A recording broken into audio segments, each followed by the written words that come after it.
وفي الآخرة حسنة وقنا عذاب النار وقنا عذاب القبر وقنا عذاب الحشر وقنا عذاب الميزان وقنا عذاب الصراط وقنا عذاب يوم جهنم. اللهم لا تدع لنا ذنبا إلا غفرته ولا هما إلا فرجته ولا دينا إلا قضيته ولا مريضا إلا شفيته ولا حاجة من حوائج الدنيا والآخرة إلا قضيتها يا أرحم الراحمين. فليناديو مولا فليناديو গুনাহ যত করেছি মাওলা ফেলিয়ে না দিও। বান্দা আছে বন্দেগি নাই, শেষ করেছি জিন্দেগি, তুমি যদি মাফ না করো এ পাপীদের উপায় কি? তুমি যদি মাফ না করো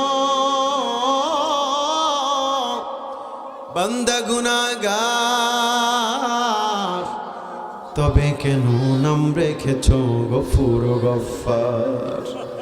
তুমি যদি ক্ষমা না করো বান্দা গুনাহগার, তবে কেন নাম রেখেছো গফুর ও গফফার?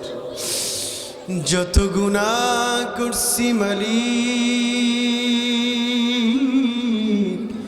সবই তোমার জানা, তুমি যদি মাফ করে দাও কে করিবে মানা? গুনারি সাগরে মোরা হাবুডুবু খাই, তবু তোমার গফফার নামের দিকে ফিরে ফিরে চাই। আল্লাহ তাআলা রব্বুল আলামিন গভীর রাত, আল্লাহ পাক বৈকালীন সময় থেকে শুরু করে গভীর রজনী পর্যন্ত আল্লাহ কোরআন এবং সুন্নাহর আলোকে তাকরীর হয়েছে। আল্লাহ আল্লাহ যে সকল উলামায়ে কেরাম বয়ান করেছেন, বয়ানগুলো প্র্যাকটিক্যাল লাইফে বাস্তবায়ন করে আমল করে তোমার পেয়ারা বান্দা হওয়ার তৌফিক দিয়ে দাও। আল্লাহ তাআলা হাদিয়াতান লক্ষ লক্ষ কোটি কোটি গুণ এর থেকে অধিক পরিমাণে বৃদ্ধি করে সুলতানে মদিনা সরকারে দো জাহান নবী করিম সাল্লাল্লাহু আলাইহি ওয়াসাল্লামের রওজা মুনাওয়ারায় পৌঁছে দাও। খাস করে বাবা আদম থেকে শুরু করে অর্ধ পর্যন্ত যত মুমিন মুমিনাত মুসলিমিন মুসলিমাত বেঈমান অন্ধকার কবরে ঘুমিয়ে আছেন, আল্লাহ কবরগুলো জান্নাতের টুকরা করে দাও। আল্লাহ তাআলা মালিক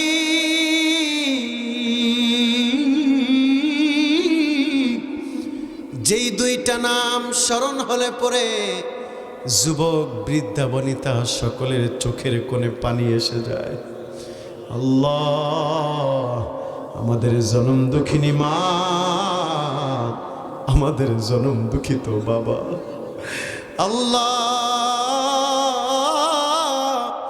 কতদিন হয়ে গেল মা কবরে মাটির বাড়িতে শুয়ে আছে, কতদিন হয়ে গেল বাবা মাটির বাড়িতে শুয়ে আছে, কি হালতে আছে জানি না। আল্লাহ পিতামাতা আমাদের জন্য কত কষ্ট করেছে, মা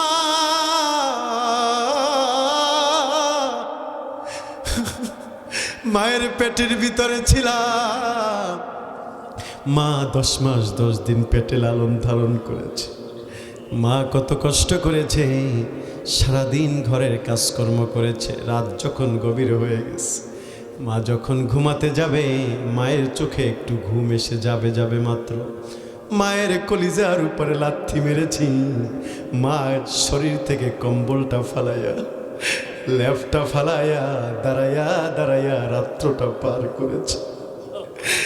আবার কত কষ্ট দিয়েছি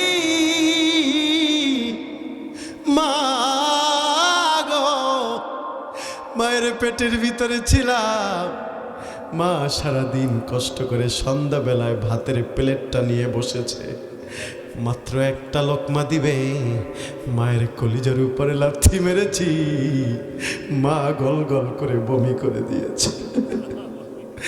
মা খেতে পারে না যুবক, কত কষ্ট মা করেছে। জনম দুঃখিনী মাকে কষ্ট কম দেই নাই। জিহাদের ময়দানের মতো রক্তাক্ত হয়ে গেছে, বালতিতে বালতিতে রক্ত ঝরিয়েছে। মা ডান পাশে রেখেছে, পৃথিবীতে আসার পরেও কম কষ্ট দেই নাই। মা শীতের রজনীতে ডান পাশে রেখেছে, ডান পাশটা প্রস্রাব করে ভিজাইয়া দিছে। বাম পাশে রেখেছে, বাম পাশটাও প্রস্রাব করে ভিজাইয়া দিছে। মা জননী দিশেহারা হইয়া এবার গভীর রাতে মা কলিজার উপরে রেখেছে, মায়ের কলিজাটাও ভিজাইয়া দিছে। মা একটাবার অসহ্য হয় নাই, একটাবার মা আমাদের প্রতি অধৈর্য হয় নাই। মায়ের আসল আমাদের পিঠের নিচে রাখতে রাখতে সব আসলগুলো প্রস্রাব করে ভিজাইয়া দিছে। মা গো মা, তুমি এই ধরনের শ্রেষ্ঠ নিয়ামত, তোমারই পদ তলে রয়েছে জান্নাত। ও গো মা, তুমি এই ধরনের শ্রেষ্ঠ নিয়ামত, তোমারই পদ তলে রয়েছে জান্নাত। এই যুবক শোনো শোনো, বাবাগুলো তো কম কষ্ট করে না, এক একটা বাবা যেন জিহাদের সৈনিক। আহারে আমরা ঢাকায় থাকি, ঢাকায় আমরা দেখি। আমি একদিন ঢাকায় যাত্রাবাড়ি থেকে শ্যামলী যাওয়ার পথে গাড়িতে উঠলাম, কোনো লোক নাই। কন্ট্রাক্টরকে বললাম, ও কন্ট্রাক্টর ভাই, সারাদিন মানুষের কত বকা খান, কত থাপ্পড় গুতা খান, খারাপ লাগে না? কন্ট্রাক্টর আমার দিকে তাকাইয়া চক্ষু দুইটা লাল হয়ে গেছে, চোখের পানি ছাইরা দিছে। বলে, হুজুর সারাদিন কত মানুষের বকা শুনি, কত থাপ্পড় খাই, কিন্তু বাসায় গিয়া যখন আমার কলিজা ছেঁড়া ধন, আমার কলিজার টুকরাটাকে কোলে নিয়ে দুই গালে দুইটা চুমু দেই, সারা দিনের ব্যথা, সারা দিনের কষ্টটা ভুলা যায়। ওরে বাবা, এখানে অনেক দাড়ি পাকনেওয়ালা বাবা আছে।